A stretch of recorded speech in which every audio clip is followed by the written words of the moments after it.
Means of transport in plants. Plant में transportation हो सकता है by means of three methods, that is diffusion, facilitated diffusion and active transport. ये three methods है जिसके help से प्लांट्स में ट्रांसपोर्टेशन पॉसिबल है। The first is that is a diffusion. Diffusion में क्या होगा, the molecules will pass from higher concentration to lower concentration. जहां पे ज्यादा है वहां से कम की ओर मूव करेंगे, यहाँ में कोई एनर्जी नहीं लगने वाली है। It is a passive process, no energy required and it is a downhill process because the transfer will occur from higher concentration to lower concentration across the membrane. So it is across the membrane. और diffusion उतना ही ज्यादा fast होगा जितने small molecules होंगे।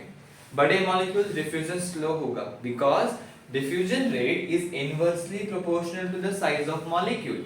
Molecule अगर छोटा है diffusion rate fast होगा, मॉलिक्यूल अगर बड़ा है डिफ्यूजन स्लो होगा। Diffusion rate is inversely proportional to size of molecule. और यही एक मेथड है जिससे कि जो गैसियस मॉलिक्यूल है like oxygen, carbon dioxide, that can exchange in case of plants, that is the only means of gases transport in plants. But diffusion is also affected by means of their concentration gradient, permeability of the membrane. और diffusion किन molecules का हो सकता है? It is restricted only for the lipid soluble molecule because plasma membrane, किसी भी cell की plasma membrane किससे बनी होती है? फॉस्फोलिपिड बाइलेयर से।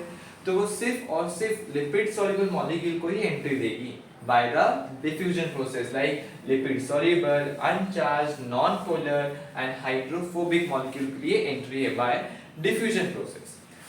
जो दूसरा टाइप है फैसिलिटेटेड डिफ्यूजन।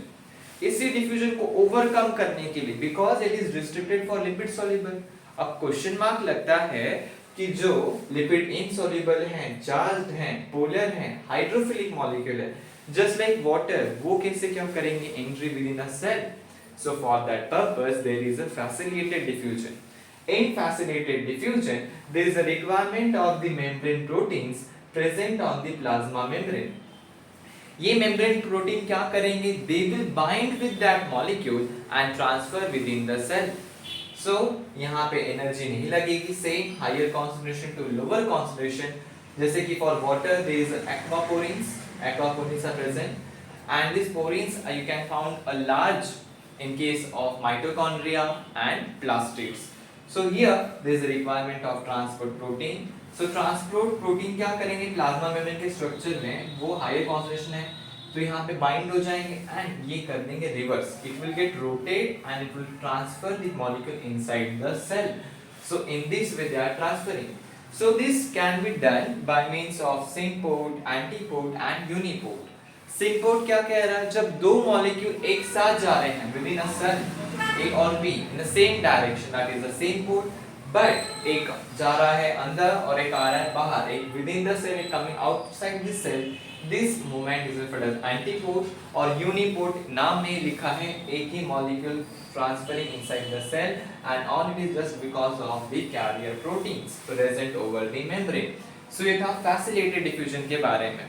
So इसी के साथ है active transport. Active transport खुद ही represent कर रहा है active means requirement of the energy that is in the form of ATP.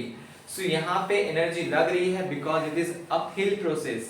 जैसे कि हम लोग पर्वत पे चढ़ते हैं माउंटेन तो हमें ज्यादा एनर्जी लग रही है because it is uphill process. Transfer will occur from lower concentration to higher concentration. Same here also you are going to require carrier proteins and it carrier proteins लगेंगे because carrier proteins will be same for the facilitated diffusion and active transport. They are only the specific for certain molecules.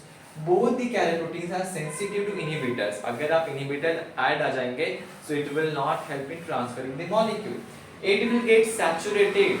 कब saturate हो जाएंगे? जब सारे membrane proteins पे कुछ ना कुछ proteins लगे हुए हैं, कुछ ना कुछ मॉलिक्यूल जुड़े हुए हैं, इन द सेंस अब वहाँ पे जगह ही नहीं बची कि जिसके वजह से दूसरा कोई सब्सटेंस वहाँ पे आके बाइंड हो। In the sense this membrane protein get saturated. ये जो डबल हेडेड एरो दिखाया है मैंने, it represent this points will be common in both facilitated diffusion as well as active transport. So in this way it is all about means of transport in case of plants, that is three methods: diffusion, facilitated diffusion and active transport. Diffusion simple, higher concentration to lower concentration across the gradient. But अगर वो enable है तो उसको किसी की help लगेगी, जैसे कि वाटर है, चार्ज है, लिपिड इनसॉल्युबल, तो उसको किसी की जरूरत पड़ेगी। जैसे कि किसी अंधे व्यक्ति को रास्ता क्रॉस करने के लिए हम क्या करते हैं, रास्ता क्रॉस करके वापस अपनी जगह पे आ जाते हैं। सिमिलरली फैसिड डिफ्यूजन में भी वही करने वाले हैं carrier protein, they will just take the molecule and transfer the molecule to another hand. Active transport में एनर्जी लगेगी बिकॉज यहाँ पे ट्रांसफर होगा opposite, that is from lower concentration to higher concentration. So video अच्छा लगे हो तो like share comment जरूर कीजिए और सब्सक्राइब करना ना भूलिए। Thank you so much.